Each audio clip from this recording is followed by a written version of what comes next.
У подножия живописной Черной горы под вулканическим поясом Восточных Карпат разместился легендарный город Виноградов с невероятным историческим прошлым и роскошными архитектурными памятниками. Поражает тот факт, что первые поселения людей здесь появились еще в глубокой древности, эпоху Палеолита. В далеком прошлом Виноградов имел другое название. Сначала в X веке город упоминается как Угоча.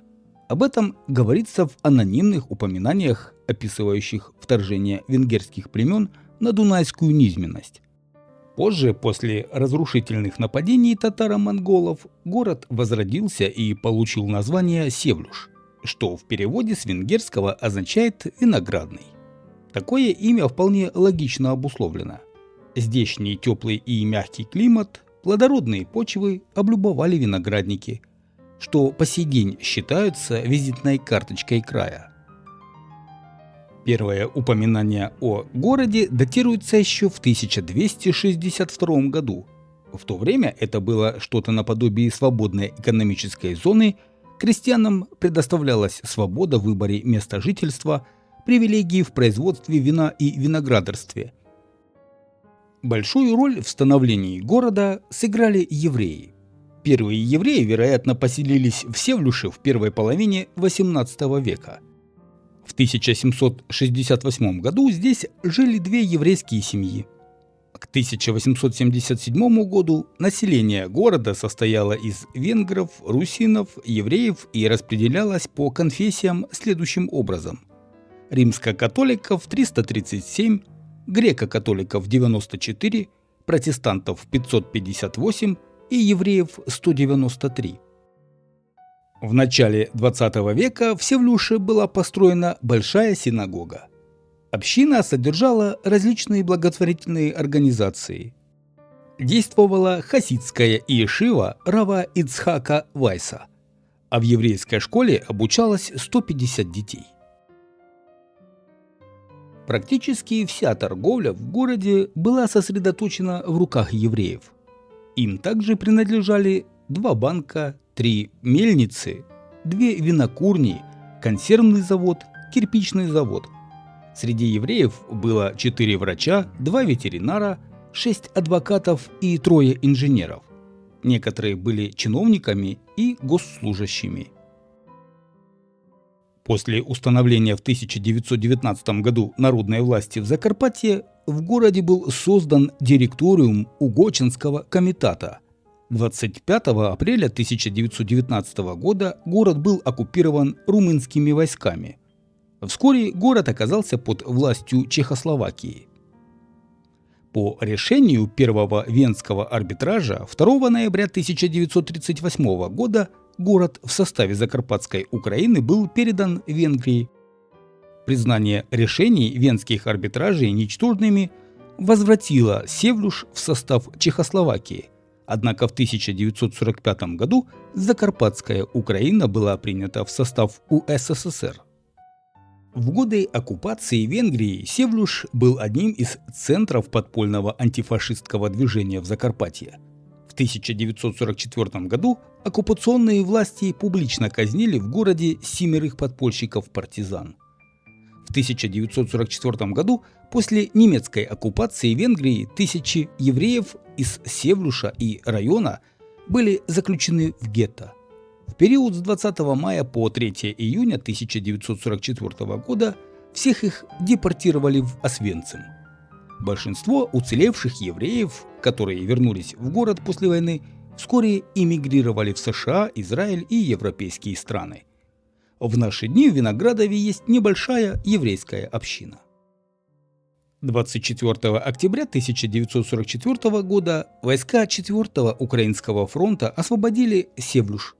В дальнейшем началось быстрое развитие города. Были построены обувная фабрика, швейная фабрика, открыты политехникум, торгово-кооперативная школа и так далее. В 1946 году город получает современное название Виноградов. Однако до сих пор остается секретом информация, кто же все-таки основал город. Об этом история таинственно умалчивает. Но самым интересным фактом является то, что давний Севлюш имел особые королевские привилегии. В 1329 году монархи Венгерского королевства подтвердили и предоставили городу магдебургское право. Севлюш начал процветать. В те времена получить право на самоуправление, свободный рынок, вольную переправу через Тису или даже иметь собственный суд считалось практически из разряда невероятного. Виноградов был важным оборонно-стратегическим объектом, ведь именно через него проходил легендарный соляной путь. Соль в те времена была на вес золота и важным торгово-промышленным сырьем нашего края. Соляной путь тщательно охраняли немало крепостей, одна из которых разместилась на террасе знаменитой Черной горы в Виноградове. 565-метровая Черная гора когда-то была действующим вулканом. Об этом, по словам ученых, свидетельствует, собственно, сама форма местности, а также потухшие кратеры и огромные вулканические камни, разбросанные здесь повсюду. Благодаря вулкану сегодня Виноградов является одним из самых теплых городов Украины. Летом гора превращается в настоящий зеленый рай из ковра трав и цветов. В этой части Карпатского биосферного заповедника около 400 разновидностей растений, среди которых есть и редкие средиземноморские виды. Здесь выращивают в том числе и виноград. А еще на верхушке вулкана находится рукотворное чудо-пещера глубиной около 30 метров. По одной из легенд, в ней прятали сокровища тамплиеры. Заканчивается пещера небольшим водоемом, который питают подземные источники. Название ему «Морское око». Кроме того, именно здесь расположен средневековый замок Канков, первое укрепление, которое построили в XI веке венгры на месте славянского городища в целях обороны и контроля соляного пути по Тисе. Существует немало версий, связанного с появлением названия замка.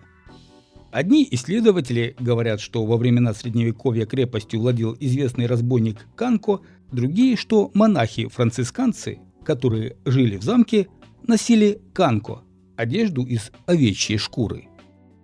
Рассказывает, что из замка в город вел подземный ход. И действительно недавно была найдена часть такого хода, длиной 12 метров. А еще здесь проходили съемки известного фильма «Табор уходит в небо». Еще когда замок был деревянным, его разрушило нашествие хана Батыя в 1240 году. В 1262 году крепость отстроили. В 15 веке крепость передана монахам францискального ордена, но уже через 100 лет судьба сыграла злую шутку. Потомок рода Перени, который принял протестантизм, пошел на штурм замка, и крепость была полностью разрушена. Сегодня от крепости остались только руины.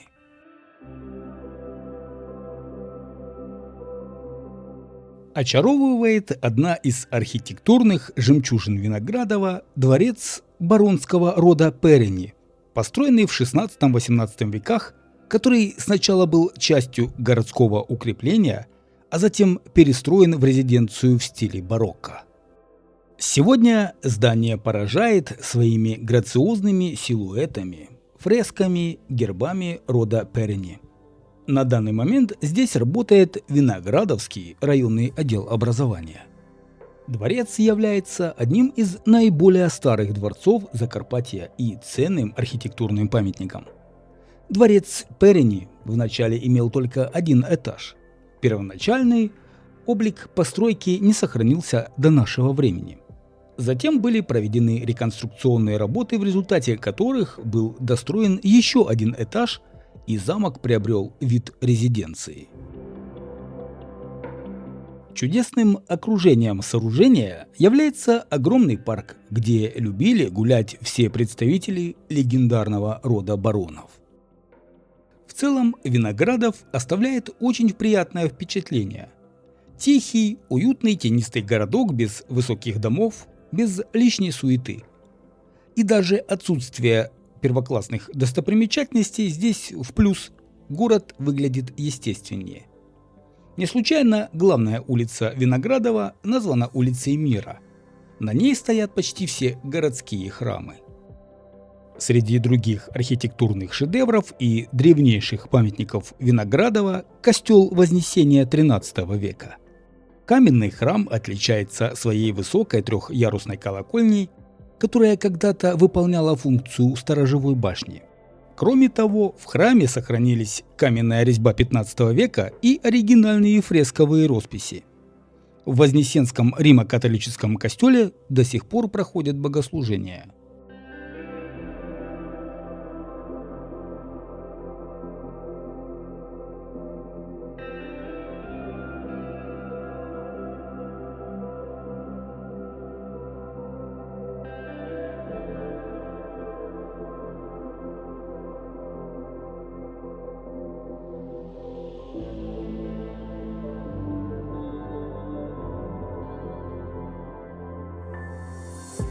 Особое внимание привлекает монастырь францисканцев, известный еще с 1516 года. Это целый монастырский комплекс, в который входят готическая базилика, двухэтажный корпус келий и остатки монастырского сада. В стене монастыря можно увидеть уникальную часовню святого Франциска. Здесь также сохранились оригинальные росписи XIX века.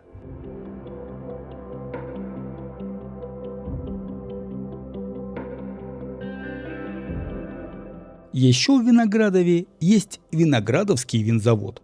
Он основан в 1972 году.